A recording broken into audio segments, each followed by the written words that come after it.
Bowling Green Falcons return to the friendly confines of Deutsch Perry Stadium, and we welcome in the always friendly, smiling face and voice of the Falcons, Todd Walker from the Falcon Radio Network. Todd, thank you for joining us tonight. Mark, good to be with you. Let's talk a little about what happened in DeKalb. We saw the Bowling Green Falcons fall into an early hole in that third quarter, and they came back. They showed some spunk. They showed some grit to come back and make it an interesting fourth quarter. I suppose we're going to look for the silver lining. You have to start there with the Falcon performance. Yeah, and I think this team has really shown that all season. It is a team with resolve, and it is a team that can put a bad performance behind them, such as the Akron game. They really were shell-shocked, I think, but they came out and played tough against Northern. Fact is, they just couldn't stop Northern's running game with any consistency. And a big special teams play, the kickoff return for a touchdown for Northern Illinois ultimately was the difference.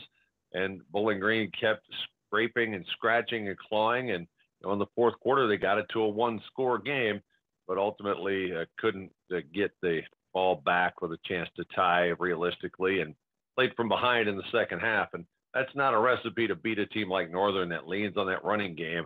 On a very windy day in DeKalb, they threw the ball only 8 times, a number that Deutsch Perry and Woody Hayes would have been proud of, but in modern football is pretty rare. But they didn't need to throw the football, especially playing with the lead. And the Bowling Green, again, complementary football wasn't necessarily there. Red zone issues also continue to be a constant with this team, and I'm not sure they're going to do a whole lot about it. We know that they struggle up front on offense, and in the red zone that becomes even more acute. So right now, I think that game really followed a familiar pattern. BG is competitive. There are games there to be won, and sooner or later, we hope they turn the corner and win some of them. You mentioned the special teams disaster with the return kick for the touchdown. The good news on special teams, and we kind of hinted at this last week, field goal kicking for the Falcons, that was one of the saviors in that game. Nate Needham has really become a very, very reliable kicker. As John Gibson on my broadcast has started saying, Nate Needham got him. This dude has been money, and it was a tough wind up at DeKalb, as I talked about it. Of course, we're used to that in Bowling Green, and that's a nice thing to have when your offense does struggle. At least you can be fairly sure you can put 3 on the board. I know maybe some people are frustrated, thinking maybe you should do something different in the red zone or go for it or things like this. But I haven't found myself in a lot of situations thinking maybe they shouldn't kick here, they should go for it. I think most of the time, if not every time they've run Nate out there, it was the right call. You just got to know that this team right now in the red zone is going to struggle. And until they can get better up front, that's going to remain that way. But Nate is a weapon, no question about it. As we enter into the second half of the BG season, where do you see this Falcon team good? Where do you see this Falcon team struggling at? Well, I think they're going to be in every game. I think that's what we've learned. And right now in the Mid-American Conference, I don't think anybody would really say that there's one team that's all that much better than even the worst team in the league, if you could even rank them. So it is one of those years where there's a lot of parity. There's a lot of teams in the middle, a real mishmash. I think every game is a game that could be won. In fact, you can say that about the 3 games they've played in conference already. They could easily have won all 3. They could have easily lost all 3, which they did. So this week at home with Eastern Michigan, this is another winnable game. Eastern obviously thinking the same thing. And sooner or later, Bowling Green is going to catch a couple of breaks, you would think, in one of these league games where they've played with the lead. Against Kent, they had the lead. And against Akron, they had the lead in the second half of both of those games.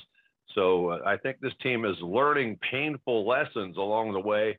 And you just hope that those accumulated lessons add up to where they start passing the course and moving on.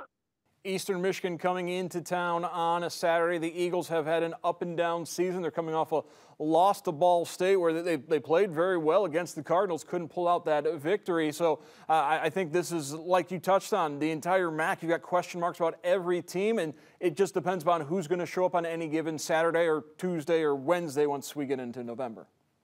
Yeah, when we get into MACtion, for now, still on Saturdays, I think Eastern Michigan has really quietly become a very predictable program, and I mean that in a good way. Coach Chris Creighton has been given the leeway to build a program in Ypsi where they have struggled for a long, long time.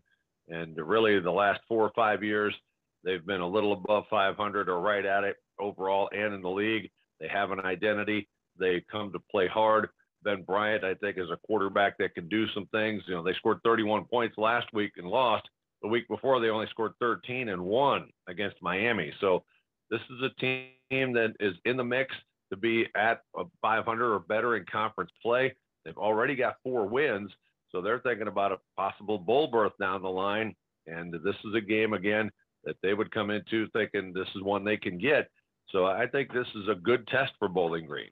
You bring up an interesting point about Eastern Michigan, because it wasn't too long ago where there were some discussions about maybe it's time to drop football in Ypsilanti. Obviously, they did not decide to go that route, and Chris Creighton has done some good work with the Eagles, and they got into a bowl game a few years ago. Is there maybe some lessons that Bowling Green can take from this Eastern long rebuild? Certainly, they don't hope it's quite as long of a rebuild, but there are some things you can take away from what the Eagles have done over the last 6-7 years. Yeah, I think the lesson that really any program can learn is that sometimes it takes a while for somebody to come in and get things where they need to be. And Eastern was patient, and they've stuck with Coach Creighton. And I think Bowling Green is well aware that this was not a quick turnaround, and what Coach Leffler is doing, trying to follow the Dave Clawson model, it is working. I know right now people are frustrated with games that could have been won or should have been won that they didn't. But I would urge people to keep their eye on the ball, the big picture. This program right now is competitive in every game of the conference. That was not the case last year. They were not competitive, not even close. Even in 2019, when they had that great upset of Toledo, the rest of the MAC schedule, other than the Akron game, they were really outclassed. The program is progressing. It's now just a couple of things in each game they've got to clean up. And with experience and time and bigger, stronger, faster, those things will get done. I think we might look back at that Minnesota victory that maybe artificially raised expectations, maybe put an albatross around this program this year, that this is what we are capable of doing. But at the same time, I'm sure Scott Leffler is telling his Falcons, yes, this is what we're capable of doing. This is what we need to be doing every single week. Yeah, and I think it does show you what can be done if you minimize your mistakes in a particular game. You take advantage of game situations and you play complementary football. That's what that game was all about. Minnesota made enough mistakes to keep Bowling Green in the game and in the lead, and the Falcons didn't reciprocate. Now, they didn't go out there necessarily and blow that game open or take that game, but they played with the lead. They didn't make any huge mistakes that allowed Minnesota to get the lead back or get a cheap score, something like this, and that's how you win football games. And they just got to get back to putting all that together. And you know, the stretch run of the season here, all it takes is one win again in conference to sort of get that confidence back and get the mojo going the right direction. All right, thank you very much, Todd Walker, the voice of the Bowling Green Falcons on the BG Radio Network. Glad you're joining us once again this week. Thanks, Mark. Good to see you.